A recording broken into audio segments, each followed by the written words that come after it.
salah satu dari sekian banyak peninggalan kerajaan Majapahit yang masih bisa kita lihat, bisa kita nikmati. Salah satunya adalah Candi Tikus. Candi Tikus ini kalau kita perhatikan beda dengan candi-candi yang lain. Kalau candi-candi yang lain di atas permukaan tanah, sementara kalau Candi Tikus ini di bawah permukaan tanah. Candi Tikus ini secara administratif berada di Dusun Dino, Desa Temon, Kecamatan Trawulan, Kabupaten Mojokerto. Jadi masih wilayah Mojokerto. Seperti yang saya bilang tadi, candi ini beda dengan candi-candi yang lain, yaitu berada di bawah permukaan tanah, kemudian didukung adanya banyak pancuran. Karena sekarang ini debit airnya naik, pancurannya tidak kelihatan. Jadi kalau seandainya airnya ini akan surut, di sepanjang pelipis candi, di candi itu juga di bilik candi ini ada pancurannya, jumlahnya sekitar 46 buah. Cuma yang tersisa tinggal 17 buah. Jadi kalau kita perhatikan juga, makanya candi ini dari bentuknya yang di bawah permukaan tanah bisa kita simpulkan sebenarnya candi ini adalah sebuah penciptaan atau sebuah pemandian, bahkan bisa dibilang sebuah pemandian suci. Karena apa? Ada dua dasar yang menjadi alasan mengapa tempat ini diberi nama pemandian suci, penciptaan suci. Menurut para arkeolog ada dua dasar. Yang pertama yaitu pancuran atau jalan suara yang terpambang pada pelipis candi, pada candi itu juga bilik candi, ini ada dua macam, yaitu berbentuk kutub bunga padma dan kepala makara. Dua benda ini adalah benda yang dikeramatkan oleh pemeluk agama Hindu. Yang kedua, kalau kita perhatikan, ternyata arsitektur candi ini menurut para arkeolog merupakan replika atau tiruan dari Gunung Mahameru yang ada di India sana. Kita ketahui Gunung Mahameru pun merupakan gunung yang disucikan oleh pemeluk agama Hindu. Jadi nuansa pembangunan Candi Tikus ini bernuansakan agama Hindu. Candi Tikus ini kalau kita perhatikan bentuk sketsanya adalah bujur sangkar dengan ukuran panjang 22,5 meter, lebar sama yaitu 22,5 meter. Bahan bakunya ada dua. Yang pertama didominan oleh batu bata merah sekitar 80%, sementara sisanya 20% adalah terbuat dari batu kali atau batu andesit. Candi Tikus ini pada saat ditemukan belum rapi seperti ini.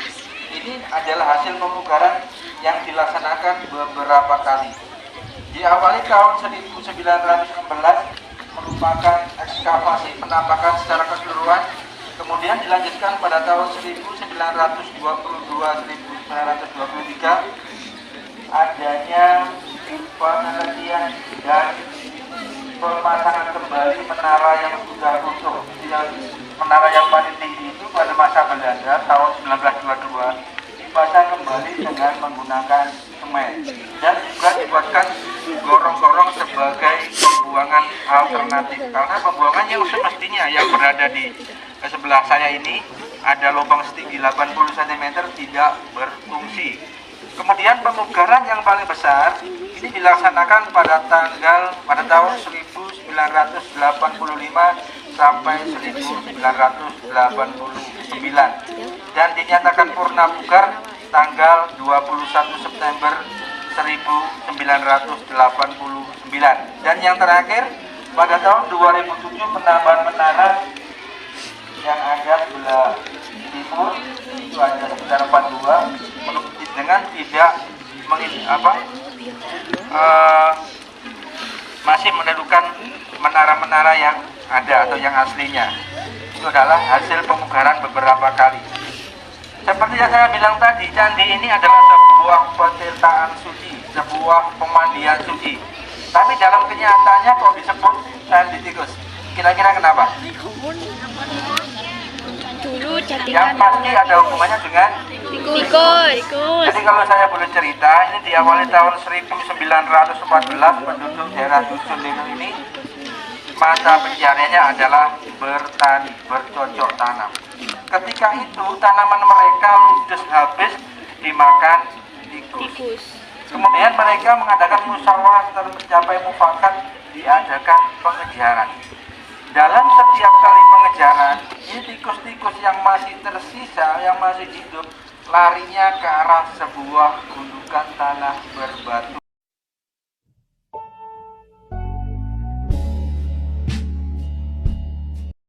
Dibangun pada tahun 1340 atau 13 Masehi, abad ke-13.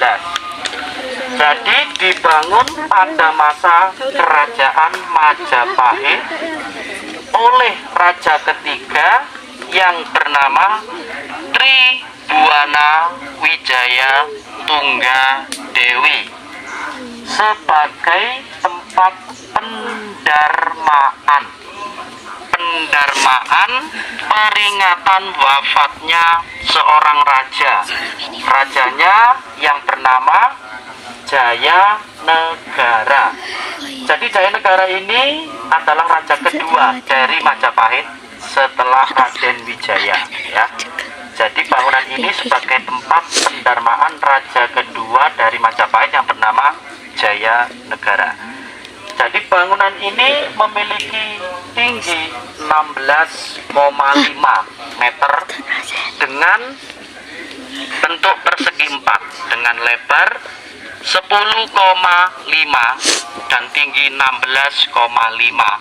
Terbuat dari bata merah kecuali alas tangga sama panel pintu atau ambang pintu atas, itu bisa dilihat ya. Itu terbuat dari batu andesit. Batu andesit itu sebagai penopang, yang atasnya kalau yang bawah sebagai alasnya. Terdiri dari 3 tahapan. 1, kaki candi, bisa dilihat kaki struktur kaki candinya. 2, tubuh candi. Yang keempat, mahkota candi. Jadi mahkota itu adalah penggambaran mahkota dari para raja pendahulu. Jadi bentuknya mahkota itu seperti bangunan Gapura Bacaratu yang bagian kepala, ya. Jadi bangunan ini dinamakan Gapura Bacaratu karena namanya Gapura, tipenya padu raksa. Jadi bangunan yang memiliki atap atau gapura yang beratap. Tipenya kedua, jadi bangunan ini adalah bangunan kedua untuk masuk ke sebuah kompleks suci atau bangunan suci atau ibu kota dari sebuah kerajaan, ya. Jadi bangunan ini sebagai pintu masuk ke sebuah kompleks suci atau ibu kota dari kerajaan. Bangunan ini memiliki banyak relief. Di antaranya ada relief Sri Tanjung yang pertama, yang kedua relief Kala Makara, yang ketiga relief Ramayana, yang keempat naga, yang kelima pertempuran antara naga dan matahari atau naga melahap matahari. Di bagian atas struktur bangunan itu ada. Jadi saya jelaskan satu persatu. Relief yang paling menonjol itu berada di pusat dari struktur bangunan. Jadi struktur bangunan itu menjadi inti dari struktur bangunan itu sendiri, ya, yaitu relief Kala Makara berada di